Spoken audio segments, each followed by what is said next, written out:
Alam mo ba na hindi lang workout ang kailangan para mag-burn ng calories ng mabilis? Ang NEAT o Non-Exercise Activity Thermogenesis ay ang calories na sinusunog mo sa lahat ng galaw mo, maliban sa tulog at workout.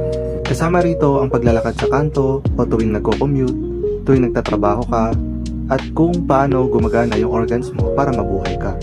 Maliit man tingnan pero ito ang bumubuo sa malaking bahagi ng calorie burn mo sa araw-araw. Ang gym isang oras lang yan. Pero ang NEAT, yan ay pag-function at activity ng katawan mo sa 16 hours na gising ka.